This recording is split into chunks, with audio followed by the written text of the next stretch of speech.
You're now listening to From the Jump. Welcome to From the Jump, your source for all things hip-hop. I'm Syllable. This is my co-host, Mr. White. Make sure you subscribe and leave a comment below saying, I subscribed, and we'll try our best to reply to your comment. And we're here to talk about Lupe Fiasco's new album, Drill Music in Zion. This is part 2 of our reaction to it. And we're going to go ahead and start off with Kiosk. And that is an interesting song because he just starts off just kind of a cappella. No real boom bap to that, though we know Fiasco loves the boom bap, right? Yeah, absolutely. And I would say my only critique so far of this entire album is going to be the fact that I couldn't really tell when the hook was beginning from the first verse because it was all a cappella. Before then, later, he does bring in the beat. Yeah, and I think the track was supposed to be set up in a storytelling type of way. And I like the element of the first verse is kind of him being like the jewelry salesman, right? If anybody doesn't know what a kiosk is, essentially, if you go to a mall, you see those little booths set up, right? And they're selling all types of trinkets and airbrush stuff or whatever. But specifically, he's talking about the jewelry ones, right? And every mall that you've ever been to has a jewelry kiosk, has a watch kiosk. I've seen it. And I think it's really cool because he's putting out some concepts showing materialism because he's really touching on that aspect, right, a lot in this project. And in this particular setup, he's just going through why people feel like they need the jewelry. Like, what's the emotional attachment to it, right? It makes them feel like a king. It makes them feel like they're pretty. It makes them feel like they have money and their wealth. He's got some real good visual imagery in there. You're seeing Gabriel's in Afghanistan passing out AKs, and it's like he's talking about Archangel Gabriel. And so that's some real vivid imagery. And then the last verse ends with, I'm cool, man. I've got to watch already. Well, excuse me. Yeah, exactly. Because that's how you feel, right? After the dude at the mall bugs you for like 15 minutes. Like, you'll entertain it, right? I used to be in the costume jury myself, and I buy a few pieces. But after I kind of went out of that phase, and all I'm into really now is like watches, maybe a nice chain here or there. But no, when those guys bug me now, I'm like, dude, man, I gotta watch. I don't need this, right? And that's kind of the sentiment that he has. He's like, I'm over it, right? And that's really cool that he made a whole song about the idea of why are people so materialistic? Why are people so into this? And he's like, well, I'm into it too. Like, I got some diamonds as well. But then at the end of the song, he's like, it's not really worth it, right? No, it's not. So the next song, we're not going to go into full detail. We'll have a separate reaction. So in the corner of the screen, you can check out a reaction to The Mural, the third in the trilogy of murals, because that track is so deep. There's so much to go into there. It's probably one of the most prominent tracks. Yeah.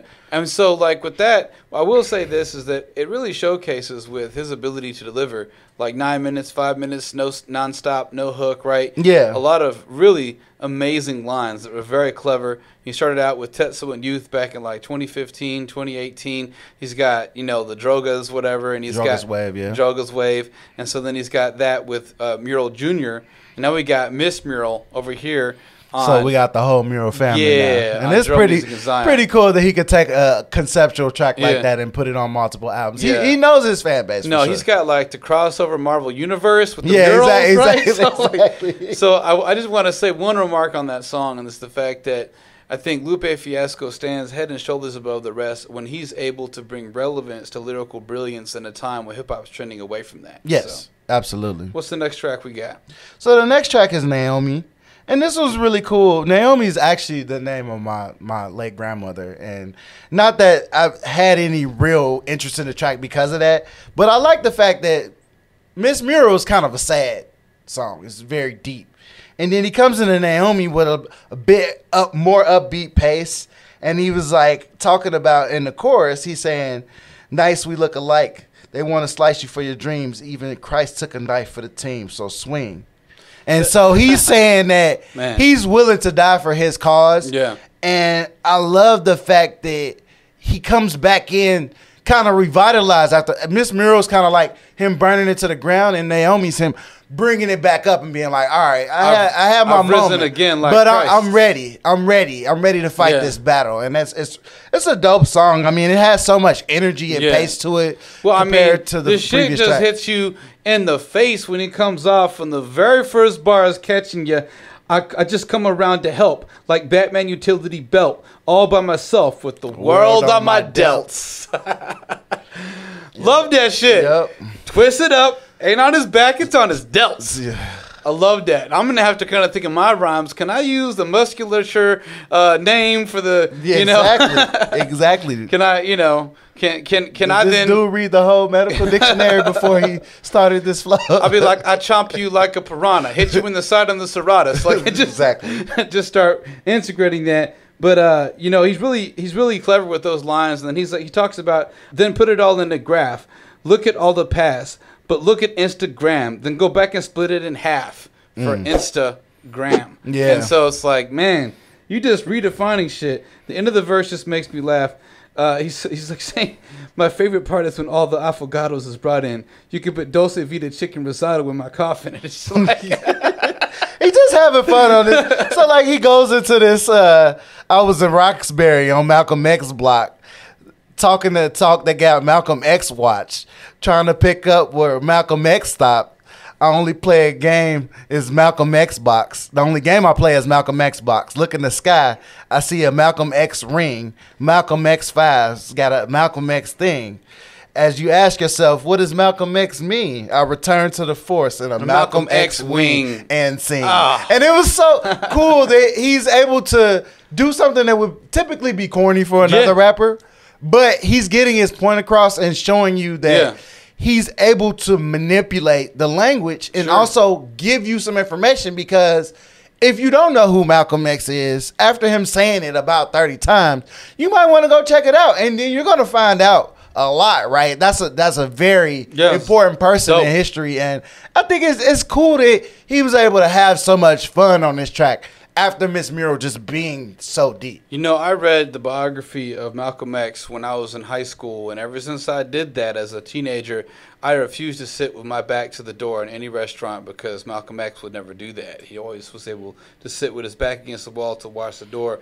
And this may not be... That's street science there. That's right there, you know, like, this is... And that happened to me maybe 2 days ago. I was somewhere and I sat down and I was like, man, I can't see the door, so I moved. Feel so uncomfortable? I got up and moved so I can see the door. And especially in these times where, you know, unfortunately, people just rolling around here where they are. It's like it ain't, you know, it ain't nobody's business. And the next track, Drill Music in Zion. So I love the jazzy horns in this track. I love that kind of stuff.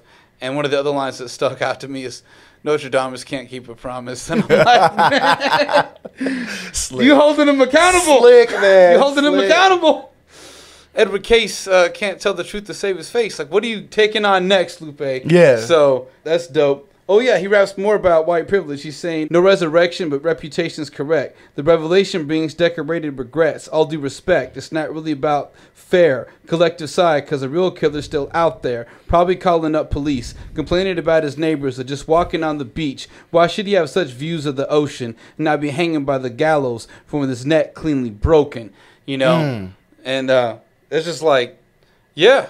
Motherfuckers trying to call police on people for eating at the barbecue at the wrong time type shit. I know what he's talking about here, and I like that he's bringing this to light in such a rhythmic and fun way to listen to political rap about the shit going on. So I respect that a lot. So then after the title track, Drill Music in Zion, what's the next track we got? After that, we have Seattle. This is where I got to really disagree with Anthony Fantano. He said that, you know, Naira really didn't deliver here. He was criticizing her in his reaction video. I have to disagree. I think here she really does shine because it's more kind of rhythmic. It's almost like rapping in how she's doing her R&B singing here. There's more rhythm in it than her other hooks. I like all the stuff she's done so far, but I especially like this track. Which is pretty cool because it's a play on him being from the West Side, but not the West Coast, right? Yeah. He's from the West Side of Chicago. And, you know, Nahira, I believe, does a really good job with another feature on here. I told her on Twitter how much I like this stuff because she's like sounding more rhythmic here. She sounds more like she's rapping. It's real catchy. It gets stuck in your head faster. So I like that, you know. I like that. And plus, the album is supposed to be lo-fi. It's not supposed to be a Kanye West album. And it's not supposed to be like a Beyonce ballad where she's coming in, blowing them out the water. You want the singer to match the rapper, right? Yeah. Lupe's being super laid back, although he's going deep. Yeah. the singer doesn't need to do all of that. She doesn't need to try to overshine him because it's going to make the track lesser. Yeah. And one of the things I like about this is he's talking about he kept his promise to the streets. I love that. And it's interesting to think about that concept because a lot of people look at the sellout concept, right? And they're always saying, well, oh, you can't leave the hood and you can't do this and you can't do that. Like he referenced before, people were talking about the difference between not actually being able to do it and not being willing to do it, right? And in his mind, he did everything he had to do. He came out of nowhere. He didn't have nothing. He made something for himself. And he's always tried to give back and represent his city and his culture in the best possible way. Yeah. So I do believe that he did his duty to the streets. He's not a snitch. He's not a bad guy that's out here bringing down the culture. So I love that. I love that concept. It's dope. No, I think Lupe has definitely got some cultural like consciousness here and how he puts it all in perspective. This is also the fastest rap track on the entire album. He's actually busting up like the cool style rapping with some of the fast flows in Seattle and really catches your attention right away when he's like, to develop myself in a fine way. Life is a sine wave. Einstein mind in this time space. When they try to keep, you got to climb gates. Escape from a city that's defined by crime rate, right? And then in the second verse, he goes on to say, add a little dollop of Dolly, then sell it all out at the O2. Computers ain't got no souls, but I be giving dua to the Pro Tools. And dua literally means like issuing instructions, or Arabic for like preaching to non-Muslims, like the gospel, the truth. So you got more layers than a triple layer tres leches cake to Lupe's references here in his tracks. I mean, he's a lyrical beast on all this stuff. Absolutely. It was dope.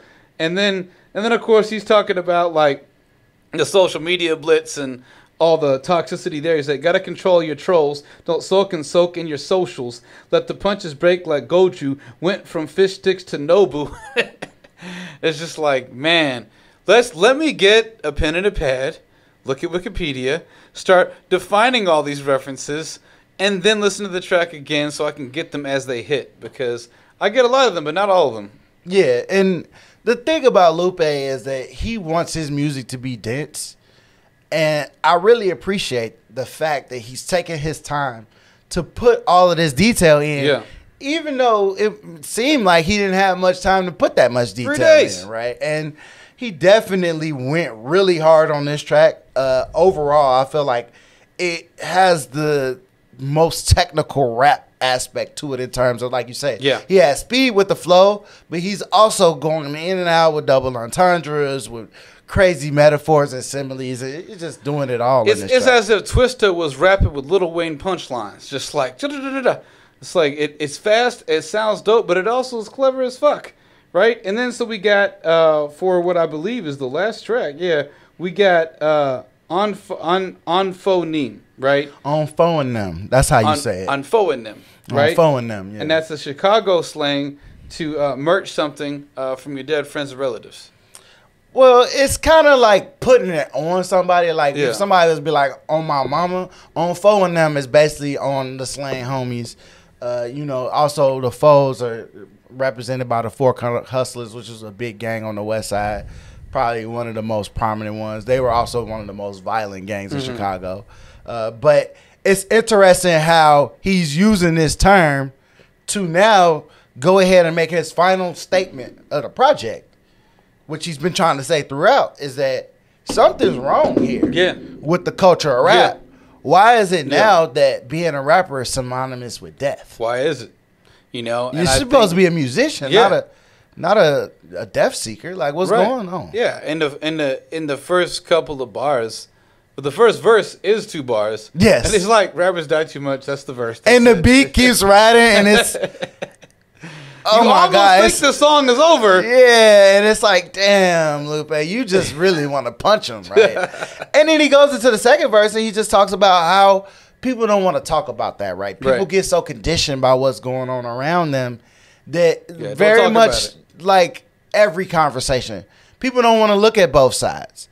And he's trying to force people to say, look, we need to look at both sides, right? And people who are in these situations need to also take some critical thinking about their situations and say, is this okay? Should I really be fighting for my life out here if I just want to be a musical artist? Why does it always have to circle back to the repetitive violence that you escaped through music? Yeah. Why do we have to keep going back to that? Why do we have to keep fueling these feuds with like Lil Durk and Young Boy NBA and everyone beefing on everyone? It's like, look, Yeah. why can't we leave that behind and get some emotional intelligence? And it's like, you know, as a white person, it doesn't sound fair for me to say this because most people would be like, well, good for you, Cracker, you already had all this entitlement and this privilege. And yes, I do as a white person. If the cops are called, I'm less likely to go to jail than you are, right? Yeah, Just absolutely. fact of the matter. It's Absolutely. systemic racism.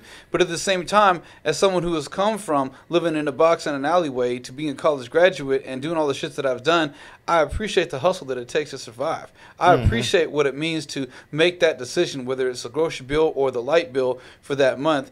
And I've seen cats hustling on the blocks. I've been there. I've done that. And so for me, I'm like, that could have been the path I went to. I went to jail for the first time at 16. You know, Yeah. it's adult prison that I went to jail at, right, for assault because I was jumped by people in the homeless shelter. So, like, I understand the cycle of violence, and I respect people that are trying to get above it, but you don't get above it by perpetuating it. And I think Lupe Fiasco is really bringing that home here, especially when he's got these lines that really caught me. He's like, want the Quran to be a lie because hell sounds like it hurts.